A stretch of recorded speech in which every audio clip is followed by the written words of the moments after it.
remember that last week, the Independent National Electoral Commission, INEC, released the names of candidates for the governorship election in Anambra State. And one of the obvious names missing on that list is that of Professor Charles Soludo, a former central bank governor who partook in the primary election conducted by the Victor Oye leadership of APGA. But on this program last Friday, INEC National Commissioner Festus Okoye said a judge of a high court in Jigawa State had passed judgment upholding the suspension of Victor Oye and affirming Jude Okeke as the party's national chairman on the 30th of June 2021. He also cited another court order in which a judge at the Federal Capital Territory High Court in Kubwa ordered INEC to monitor the primary election of the Jude Okeke faction and comply with the result. Honorable Umeoji won that primaries. Today, a Federal High Court sitting in Awka, the Anambra State capital, presided over by Justice C.C. Oka, affirmed Charles Soludo as the candidate of the All Progressives Grand Alliance, APGA, ahead of the governorship election in the state. In the judgment, the judge ordered INEC to remove the name of Honorable Chukwuma Emoji from his list and ordered him to stop parading himself as a candidate of APGA for the November election. The court also reaffirmed that Chief Oye is the indisputable national chairman of APGA and directed that Chief Edoze Njoku and Mr. Jude Okeke should stop parading themselves as chairmen.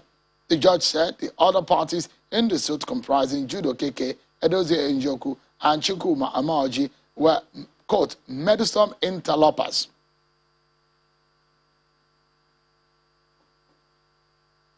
Not only we're going to give you details of what is happening in APGA, we're also going to give you much more what is happening in PDP, and we have Senator Ugochukwu Uba. But first, let's begin the conversation from APGA. Tonight, we have Professor Charles Soludo in Abuja. He joins us to shed more light and give his reaction to the judgment from Awka today. Thank you so much, Prof, for joining us tonight.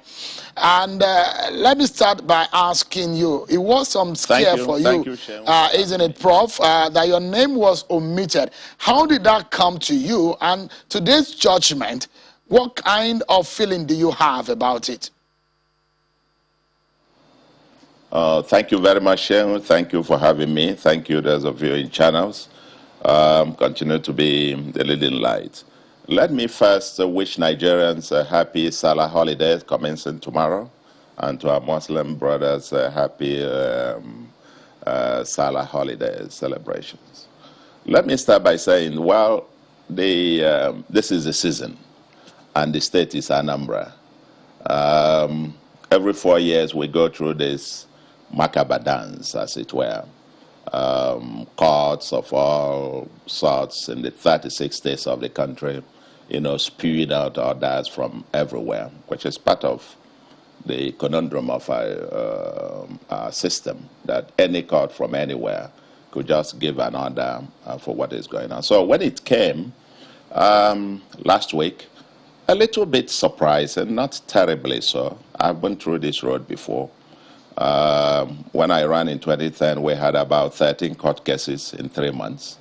And thanks goodness, the Nigerian judiciary stood firm and came through in the end. That ultimately, it might seem like a madhouse, but ultimately the judiciary comes through. So when it came, a little surprising in the sense that, surprising that INEC could take that seemingly surprising decision. But not surprising because, again, we see this all the time around the country. Why surprised about the INEC? And then now, you asked currently about today's decision. Like I said, ultimately I believe that the judiciary of Nigeria will ultimately come through. And so what happens today is a very important step in the whole process. Of course, those other court judgments have been appealed appropriately, and one is confident that the Court of Appeal, and probably if it ends at the Supreme Court, will do sound justice. And my response and the reaction to me was, well, at a personal level, you feel surprised at INEC that they could take the decision, and I'll come to that in a second, but also very comforted by the outpouring of support of thousands of people from all over the country and all over the world. The lives of estimated 20 million people from Anambra at home and abroad happen to be what is at stake in the entire thing. And I could see the outpouring of emotions and so on, to a point that actually it took my intervention and that of major stakeholders of APGA and that of our governor as well, appealing to the people to remain calm, stopping people from getting to the streets to start protesting. But because we are confident that ultimately INEC will rise up to the responsibility to do the right thing, and the courts of law, of course, I have very implicit confidence that ultimately they will come through. So, today's on, not surprising, because the case is self-evident. It's self-evident, and that's why I said surprise about the INEC's response. And let me state it clear what the facts are.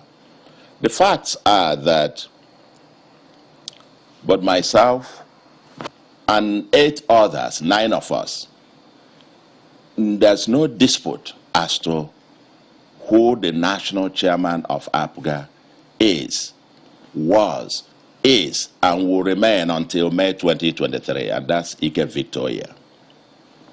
All of us were part of a national convention that was held in May 2019, witnessed by INEC, certified by INEC, and INEC since then had Oye and his national executive list as required by law that INEC should have the list of the national officers of the party in its custody. So all of us knew who the leadership of the party, what the leadership consisted of, and INEC knew. In their website up until Friday, it was still there. We all went to purchase forms, expression of interest, and nomination forms, 9 of us. We all went to the National Secretariat of the party for screening.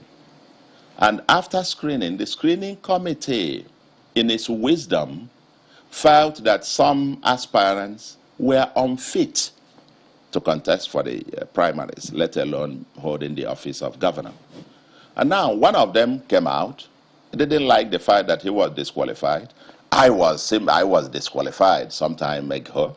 He didn't like the fact. He came out, created his own national chairman, and then traveled all the way to Benin Kudu.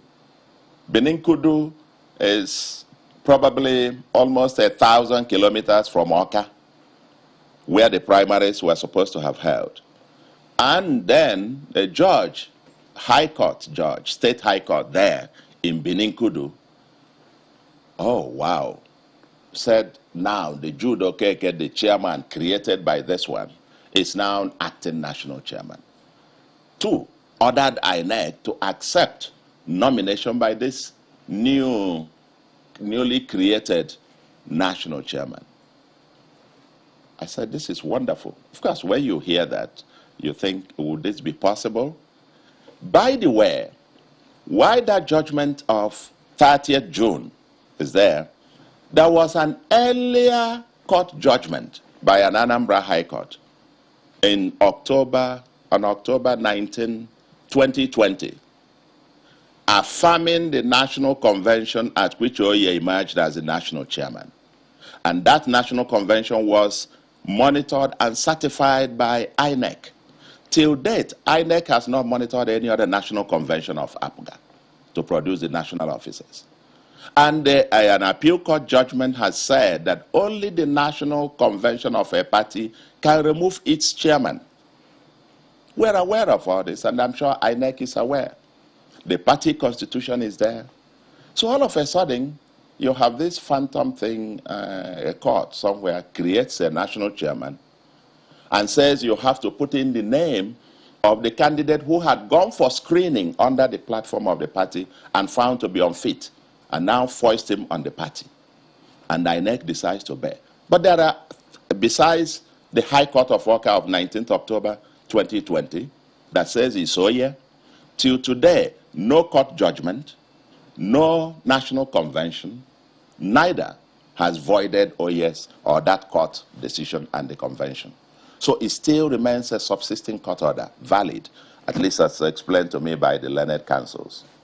All right. Second, but can I just get you three other platforms? When my name was, INEC gave my name, gave the code to the national chairman on the 30th of June to upload my nomination, which everybody watched on national television, the primaries that produced me with 94% of the votes. And on the 2nd, when they opened their portal, my nomination was uploaded with an acknowledgement printed out. Hard copies delivered to INEC, and INEC signed the acknowledgement received. By Section 31, subsection 3 of the Electoral Act, it mandates the commission, says the commission shall, within 7 days of receipt of the nomination, publish the particulars of the candidate at the constituency in which is supposed to do the election. Shall do so within 7 days. That means my name ought to have been published on or before the 9th of this month. INEC surprisingly neglected to do so, or failed to do so. Then on the 15th day of this month, the commission then met to decide and said they now want to accept a new nomination from this chairman created at Benin Kudu, so to speak. But before then, there were 2 other court cases, court orders, Federal High Court at Oka, that asked INEC to maintain my name, maintain a status quo with regards to my nomination. Keep it there. There is also an Anambra High Court order asking INEC, keep his name there. INEC ignored these 4, but decided on the 15th to now accept a fresh nomination. You can see why there is, Let me quickly come here. The judgment from the Oka High Court today is a court of first instance, which means that it will go to the appellate court. In fact, this case might go up to the Supreme Court should your opponent decide to push this further. Does this situation, because it's not the first time I'm probably seeing this kind of legal tussle where we are seeing happening, not only in your party, in other political parties also, does this not cast shadow over your chances and that of APGA in this November 6th election? No, not at all, Shehu. I believe that the court processes, I pray that the court processes become brief and short-lived. But however long that lasts, I believe that ultimately justice will be done. But one point again to note, Shehu, is that Anambra is an APGA state. The vast majority of the people, I would even put it, 70–80% of the people have settled for APGA for this election. So, from what happened last week, the reaction on ground is what will tell you that the people themselves felt extremely very angry, very agitated, but we calm them down to say, never mind. And in fact, the more they drag out this, the more even the sympathy is, ratcheting up by the day in terms of followership. Those who were sitting on the fence and those in other parties as well who were saying, wow, how come that this guy is the person? And you may also have heard last week to tell you the desperation. Of course, the reasons are not too far-fetched. There are all kinds of conspiracy theories. There was all this stuff about some group, some person going to a magistrate court to get start criminal proceedings, all intended to harass Soludo. Harass him, and probably if he could break his will and all of that and so on and so forth, for a house that I have been renting for my family since 2006 in the UK. And all of a sudden somebody comes up and says, every election cycle somebody will come up, and this one is that, oh, he didn't put it in asset declaration. How can you put in asset declaration an asset that doesn't belong to me? But that's all part of the whole grand plan, either to destabilize. If I may again coming, this issue primarily started targeting the leadership of the party, the contestation between Mr. Victor Oye, Mr. Njoku, Mr. Jude Okeke, and it trickled onto the candidacy of APGA in this election. But a big question mark is on the leadership of the political leadership of APGA being the only, Anambra State being the only APGA state in Nigeria, and Governor Willie Obiano being the political leader of the party. So the question a lot of political analysts are bringing to the fore is your friend that it should have taken some political decision in stemming the tide and not allowing it to degenerate this, to this point. Do you agree with those who blame him in part for this crisis that had lingered to this point? Sure, I think there are quite a lot of suppositions, a lot of premises there. Absolutely no. When you have some of these things being stirred from outside, how could you ever anticipate that somebody goes for a screening, is disqualified, found to be unfit? Overnight, he creates a new chairman for himself, and the court sits somewhere and says, yes, he's now the new chairman. How do you, this happened all in the last 2 weeks or so. Creation of the Jude Okeke. By the way, if you go to the INEC list website, and INEC has all the list of all the national officers of the party, neither Njoko nor Jude Okeke happened to be in that list. They were not. So the thought about crisis in APGA is just made by some media people. Somebody shows up and says, I am now national chairman. The media starts reporting it as, oh, he's the chairman of the party and all that kind of thing. Such a thing has no basis whatsoever. And I said to you, if you look at the Jude Okeke thing, it started like a joke, actually, and it's still a joke, almost like a criminal act. I will still maintain my personal opinion. This guy says, and the judgment in Binin Kudu says that Jude Okeke is succeeding Edozie Njoku. Now, how can you build something on nothing? There has never been anywhere that you have Edozie Njoku as either a court judgment or an INEC recognized or anywhere as chairman of APGA. And then Jude Okeke comes up and says, I was deputy to Njoku, and I have now sacked Njoku, and I am now the national chairman. A court there says, yes, he is now the acting national chairman. That court process did not join APGA. APGA was not a party. Victoria was not a party. So how could you, as national leader, anticipate that this can even happen in any sane place? So when you talk about, oh, this crisis, there is still not any. APGA is intact under the leadership of Oye. So INEC knows it, Nigerians know it, APGA members know it, and there is none. Anybody can come out tomorrow and say he is president of Nigeria. I mean, you can do that. But Prof, in the case of the country today, I'm aware, and some of the things that your opponents are saying, and those who are not happy with your emergence, and they have alleged that you are being imposed on them by the governor. These are some of the allegations being made in your party, that you are being imposed on them, and that is why this crisis has come up. Well, when you talk about imposition, you all watched, I'm sure, channels broadcast it live.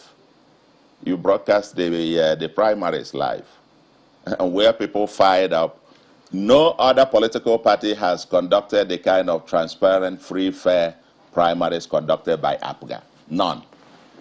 Watched by millions of people around the world, around Nigeria and around the world. And you saw people file. The counting was done publicly. People were calling me from all over the world. And watched it. 94%. Total consensus. So when you think about, oh, being imposed, being this, and so on and so forth, that figure and that exercise doesn't bear it out. The fact is that there is no other person running for office in Anambra. My people want me to run. My people want me to serve them. Millions of them in about 31 self-funded groups today in Anambra. Thousands with membership in hundreds of thousands. Clamoring, funding with their own money, with their own time and talents and everything. Clamoring for me to come and be their governor. At this particular point in time in Nigeria. That wasn't part of the things I wanted to do in recent times. But the voice of the people is the voice of God. I decided to yield unto that. And I think the governor as well is convinced that I gave him my pedigree, my experiences, my exposure, my network, and so on. And given Nigeria's peculiar situation in the transition to a post-oil world, and given the fact of what he has been able to accomplish, that I am in the best position to consolidate on those gains and continue to move our state forward. It is his coming to terms with these facts and the facts of what the ordinary men and women of Anambra State feel on ground that makes them demand for this. The form that I bought, the form was actually paid for by the ordinary men and women. There were more than 10 groups that contributed money. One paid the 22 million outright. Others paid 10 million, 2 million, 5 million, 10 million, 2 million. Several, I can't even count them. Various groups. So this is a people's movement. All right. So, it is Professor, a people's movement for the times of the day. Yeah, so we can wrap up on this conversation. It is not a secret any longer that you're a favorite of the governor in this contest in your party. And a favorite of the Anambra people too. Well, that will be tested at the polls. But the big question here, Prof, is that, for those who say that Governor Obiano is now your political godfather, for you, is this a must that you must be a governor? Should this court case not go in your favor, what would you do? Well, I think you've summarized it before. I think I'd answered that question before by telling you that this journey is a people's movement. It's primarily demand-driven. My offering myself is in response to the demand of the people for me to serve them. The people of Anambra, in their hundreds of thousands and millions, demand for this. You needed to have seen the reaction over the last few days when there was this fiasco to really get a feel of what I'm saying. I don't think the governor, Anambra as a state, abhors the idea of a godfather. And that is part of the challenges you have in several of the other parties, where they have to have this whole concept of a godfather. In APGA, it is a mass movement. It is a people's movement. It is a people's party. And we're responding, the governor, in his own wisdom, two factors, in his own wisdom as to who he thinks, giving everything, profiling everybody, and thinking who he might suggest to be, and then responding also to the demands of the people themselves. So it is both. And for me, it's never politics. Service is not a life and death thing.